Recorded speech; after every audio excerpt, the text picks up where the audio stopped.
নবম ও দশম শ্রেণী অধ্যায় 13 অনুশীলনী 13.2 চতুর্থ ক্লাস। বন্ধুরা, আমি 1 থেকে 4 পর্যন্ত যে এমসিকিউ প্রশ্ন আছে সেই এমসিকিউ প্রশ্ন 4টি নিয়ে তোমাদের সাথে কথা বলছি। দেখো, এখানে বলছে A B C O D সমান্তর ধারার 4টি ক্রমিক পদ, মানে পরপর 4টি পদ হলে নিচের কোনটি সঠিক। এই দেখো, B B is equal to কত হতো, যদি A plus C divided by 2 হতো তাহলে সঠিক হতো। কারণ আমাদের যে কোনো পদ হলো তার পূর্ববর্তী পদ যোগ পরের পদ ডিভাইডেড বাই 2, তার গাণিতিক গড়। তাহলে আমরা দেখতে পাচ্ছি এ তো হবেই না। সি দেখো, সি সমান হতে হলে B plus D divided by 2। হ্যাঁ দেখো বন্ধুরা, এটাই ঠিক আছে, আর কোনোটা ঠিক নাই। এন বিলংস এন, এই বড় হাতের এন মানে হলো স্বাভাবিক সংখ্যা, তার মানে এই চিহ্নটাকে সমষ্টি বলে। তার মানে এন সংখ্যক স্বাভাবিক সংখ্যার সমষ্টি n square plus n divided by 2।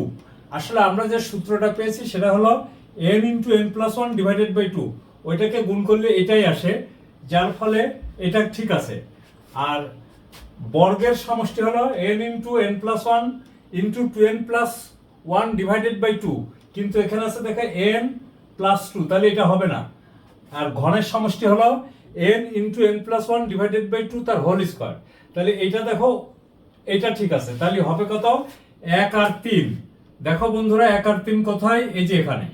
নিচের ধারাটির ভিত্তিতে 3 ও 4 নং প্রশ্নের উত্তর দাও। তোমাদের বইয়ের অঙ্ক কিন্তু এগুলি সব এমসিকিউ গুলি বইয়ের। log 2 plus log 4 plus log 8, ধারাটির সাধারণ অন্তর কত? সাধারণ অন্তর মানে যে কোনো পদ বিয়োগ তার পূর্বের পদ, তার মানে 4 log 4 মাইনাস log 2। এটা করতে যাও অনেক ছেলে মেয়ে কি করে জানো, লগ লগ কেটে দেয়, 4 থেকে 2 বাদ দিলে থাকে হলো 2, দিয়ে দেয় 2, এটা কি ভুল।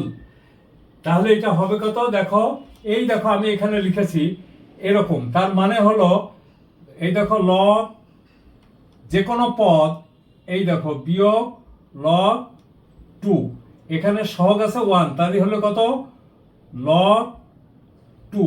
দেখো তো বন্ধুরা, log 2 কোন জায়গা আছে, এই দেখো log 2, এই যে এইটাই log 2 আছে।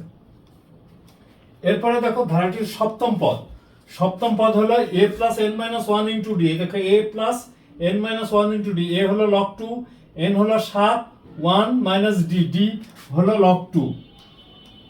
তাহলে দেখো log 2 প্লাস 6 log 2, তার মানে 7 log 2, তার মানে log 2 টু দি পাওয়ার 7।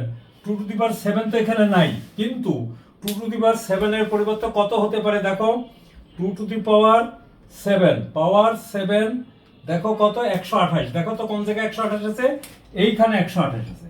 তো বন্ধুরা, এই 4টি এমসিকিউ প্রশ্ন আমি তোমাদের সাথে আজকে শেয়ার করলাম। তোমরা এই প্রশ্নগুলি বোঝার চেষ্টা করবে, বিশেষ করে 1 নম্বর একটা, যে কোনো সমান্তর ধারার 4টি ক্রমিক পদ দেওয়া আছে, তাহলে যে কোনো পদ হবে কি, তার পূর্বের পদ যোগ তার পরের পদ ডিভাইডেড বাই 2। ক্লিয়ার বন্ধুরা? ঠিক আছে, সবাই ভালো থাকো ও সুস্থ থাকো। Thank you.